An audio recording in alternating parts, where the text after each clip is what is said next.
Hello students, I am professor Bhuvneshwar Prasad Singh, HOD in English. जैसा कि आप जानते हैं कि वॉइस में सेंटेंस के आधार पर अंतिम इंट्रोडक्शन सेंटेंस पढ़ा रहा हूँ, जिसमें कि 2 क्लास मेरा हो गया, तीसरा है। इसमें देखिए WH वर्ड्स वाला है। जैसे क्वेश्चन मार्क 2 तरह का होता है क्वेश्चन वाला सेंटेंस, एक सहायक क्रिया से और दूसरा WH वर्ड्स से। तो सहायक क्रिया वाला 2 नियम हो गया, आज तीसरा चल रहा है WH वर्ड्स वाला। इसमें देखिए क्या कहता है, सेंटेंस के आधार पर एक्टिव वॉइस से पैसिव वॉइस बदलना, जिसमें passive form in introduction sentence, प्रश्नवाचक वाक्य में वॉइस परिवर्तन। पार्ट 3, यदि एक्टिव वॉइस का वाक्य व्हाट, वेयर, व्हेन, व्हाई अथवा WH वर्ड से शुरू हो, जिससे प्रश्न पूछने का बोध हो, तो पैसिव वॉइस बदलने के निम्न नियम है। अब देखिए, सर्वप्रथम WH वर्ड्स को ही रखना। एक बात ध्यान दीजिए, एक्टिव से पैसिव बनाने में उसमें इंट्रोगेटिव मार्क एक्टिव भी होता है, इंट्रोगेटिव सेंटेंस इंट्रोगेटिव मार्क्स भी लगता है, और उसका पैसिव भी इंट्रोगेटिव सेंटेंस होता है, इंट्रोगेटिव मार्क्स भी लगता है। ठीक है, यहाँ देखिए सर्वप्रथम क्या करना है, WH वर्ड्स को ही रखना। ऑब्जेक्ट अनुसार सहायक क्रिया लगना। अब यहाँ देखिए, अब सहायक क्रिया तो बहुत है। A और B में मैंने पढ़ाया है कि डू डज के बदले ई जा रहे हम। ठीक है, ये नियम है इसी का, आप देख लीजिएगा प्लेलिस्ट में जा करके।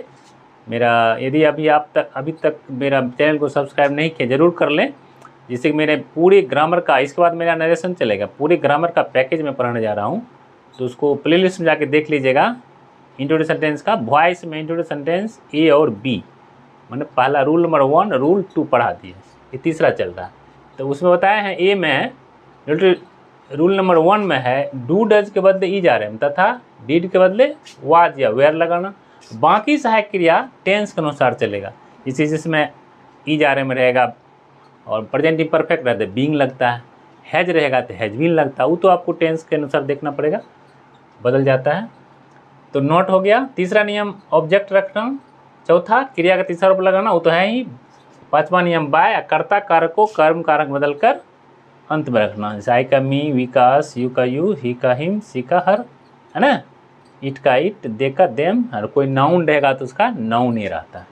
अब चलिए वाक्य पर चलते हैं। Why do they play football. अब डू है, यहाँ हमने वहाँ बताया, लिखा है आपको, डू डज के बदले ई जा रहे हम लगाना। आई जा रहे हम किस अनुसार लगेगा, ऑब्जेक्ट के अनुसार। मान ली फुटबॉल है तो उसमें तो क्या लगेगा, ईजन लगेगा, आर और एम तो नहीं लगेगा। तो वाई तो पहले WH को इसको रखना ही है। सर्वप्रथम क्या करना है, WH वर्ड्स को रखेंगे ही, तो वाई रख दिए। अब फुटबॉल अनुसार डू के बदले होता है ईज, आर, एम, कोई तीनों, तो उसमें फुटबॉल अनुसार ईज आ गया, पहला नियम। दूसरा नियम, तीसरा है फुटबॉल ऑब्जेक्ट रखना।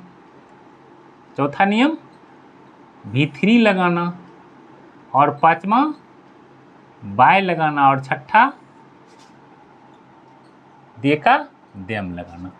हम आपको बार बार बताते हैं, मेरा नियम जो है ना सीक्वेंस में रहता है। आप उंगली यहाँ रखें, ऑटोमेटिक बन जाएगा। जैसे सर्वप्रथम का था WH रखे तो रख दिए WH। ऑब्जेक्ट के अनुसार सहायक क्रिया रखना, तो फुटबॉल अनुसार डू के बदले ई जा रहे हैं, जो कि लिखा हुआ है नोट में, डू डज के बदले ई जा रहे हैं, डिड के बदले वाज वेयर, तो रख दिए ईज। तीसरा नेम क्या है, ऑब्जेक्ट रखना फुटबॉल। चौथा नेम क्या है, V3 लगाना। पाँचवा बाय, छठा कर्ता कारक को, यहाँ था ना दे का हो गया देम। दूसरा वाक्य देखिए, when does she sing a song. ये व्हेन से शुरू है, WH क्वेश्चन शुरू है, तो वो में डज लगा हुआ है। डज के बदले क्या आता है, डज के बदले ही जा रहे हैं, तो आप किसके अनुसार लगेगा, तो सब्जेक्ट ऑब्जेक्ट अनुसार। यदि ये सॉन्ग है तो इजन लगेगा, तो पहले बनाइए व्हेन तो आएगा ही, व्हेन इज अ सॉन्ग, पहला नियम। दूसरा, तीसरा, चौथा संग V3। यहाँ नियम रखिए, उंगली रखिएगा मेरा, यहाँ अपना रखिए, हम तो यहाँ अपना रख रहे हैं। यहाँ हो गया पाँचवा बाय लगाना। छठा कर्ता कारक जो यहाँ था क्या है, ही, सी का हर, हो गया, कुछ नहीं इसमें। फिर अगला वाक्य देखिए, इसमें डीड आ गया। यदि डीड हो सहायक क्रिया क्या करेंगे, हाँ यहाँ लिखा हुआ है डीड के बदले वाज या वेयर, उसमें भी किसके अनुसार, सब्जेक्ट ऑब्जेक्ट के अनुसार। तो डीड से है why did he beat you, तो यू के अनुसार चलेगा वाई यू के अनुसार were why were you beaten by him. पहला क्या करेंगे, डब्ल्यूएच रखेंगे, सहायक क्रिया रखेंगे, डिड के बदले क्या आ गया, वेयर क्यों तो यू है, तीसरा नहीं ऑब्जेक्ट हो गया यू, चौथा V3, पांचवा बाय, छठा क्या हो गया, जो नोमिनेटिव केस है उसको ऑब्जेक्टिव केस में हिम कर दिए, कुछ नहीं इसमें। इसलिए मेरा नियम बोलता है, my rules speak what to do, क्या करना। आप यहाँ उंगली रखिए, नियम नंबर 1 पर यहाँ कलम चलाइए। चौथा वाक्य देखिए, when are you teaching me, तो आप यहाँ देखिए आर लग गया है, इम्परेटिव प्रेजेंट इम्परफेक्ट है, ING है। जिस वाक्य में ING रहे तो उसमें सहायक क्रिया के बाद क्या लगता है, बीइंग, टेंस का नियम है। तो आप देखिए when are you teaching me, तो व्हेन तो आएगा ही, व्हेन का व्हेन रह गया, मी के अनुसार, मी का होता इधर आएगा तो आई, तो आई के अनुसार एम दे दिए दूसरा नंबर पर, तीसरा नंबर ये हो गया, और बीइंग तो लगेगा ही, इसके अनुसार एम के साथ बीइंग लगता है, लेकिन आई के बाद, कर्ता के बाद आएगा, माने इसको ऑब्जेक्ट कहिए। उसके बाद V3 लग जाएगा ही, चौथा नियम, पांचवा बाय, और छठा यू का यू। आप ध्यान दीजिए, where have you written a letter, तो वेयर आ गया, डायरेक्ट क्वेश्चन वही रहता है। अब यहाँ हैज है, रिटेन है, यानी प्रेजेंट परफेक्ट का वाक्य है। प्रेजेंट परफेक्ट वाक्य में हैज का क्या होता है, हैज बीन, हैव का हैव बीन, लोग उसमें भी सब्जेक्ट के अनुसार, लाइक सब्जेक्ट लाइक भर, इस पर मेरा एक वीडियो ही है, आप देख लेंगे। जैसा बाप वैसा बेटा, यानी जैसा सब्जेक्ट वैसा क्रिया, जैसा करता वैसा क्रिया, लाइक सब्जेक्ट लाइक भर। तो यहाँ क्या हो गया, ए लेटर है एक, तो क्या हो गया, यहाँ तो यू के अनुसार हैव है, व्हेयर, चौथा पांचवा वाक्य व्हेयर हैव यू, लेकिन आगे में लेटर है तो यहाँ क्या हो जाएगा, has, where has a letter, इसके अनुसार आ गया हैज। उसके बाद बीन, तो नियम है टेंस का, हैज के साथ हैज बीन, हैव के साथ हैव बीन, करता अनुसार। और उसके बाद V3 लग गया, बाय लग गया, हो गया, 6 नियम लागू हो गया। अब देखिए व्हेन, अब चलिए तो हो गया टेंस पर, यहाँ तक था टेंस पर। अब थोड़ा चलते हैं इसको, model एक्जेक्टिव verb, can, could, may, might, should, would है तो क्या होगा, कैन रहे तो कैन बी, सेल रहे तो सेल बी, विल बी, कर्म के अनुसार, must be, should be, might be, तो कैन है।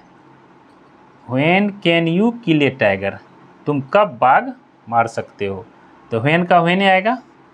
उसके बाद इसमें परिवर्तन नहीं होता, कैन का कैन रहेगा, टाइगर हो कि कोई हो, यू हो कि आई हो, कोई सब्जेक्ट हो, वहाँ पर निकटवर्ती अनुसार नहीं होता, कैन का कैन नहीं आता, सिर्फ सेल और विल में परिवर्तन होता है। मॉडल वर्ब में ओनली सेल विल का कर्तानुसार होता है, या कर्म अनुसार होता है।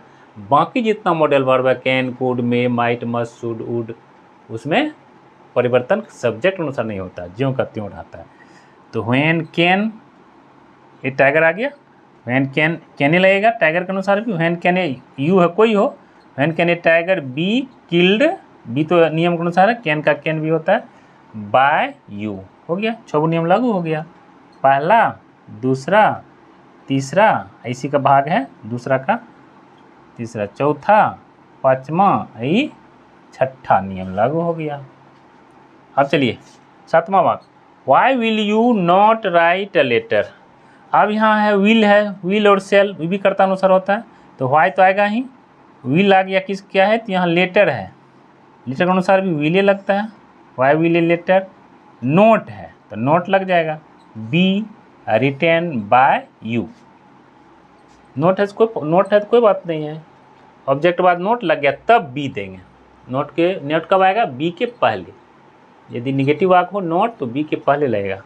अब यहाँ देखिए, how shell I solve this problem, मैं इस प्रॉब्लम कैसे सॉल्व करूँगा, तो हाउ का तो हाउ ही होगा, जो भी ये क्वेश्चन वाला वाक्य है। उसके बाद प्रॉब्लम, दिस प्रॉब्लम के अनुसार क्या होगा, आई के अनुसार सेल था, और दिस प्रॉब्लम जब आगे आ रहा है ऑब्जेक्ट, तो इसके अनुसार क्या हो जाएगा, विल। तो पहला नियम है, दूसरा, तीसरा नियम ये हो गया, विल बी सेल बी, तो इसी का भाग है, पार्ट 2 का ही बी लगता है। और सॉल्व्ड ये हो गया आपको चौथा नियम, ये पांचवा नियम, ये छठा नियम। हम आपको बार बार बताते हैं कि आप नियम पर रखिए उंगली, जो कहता है कीजिए। सर्वप्रथम क्या कहा, WH वर्ड्स हाउ भी उसी में आता है, तो ये आ गया। दूसरा नियम पर रखिए, ऑब्जेक्ट के अनुसार सहायक क्रिया रखना।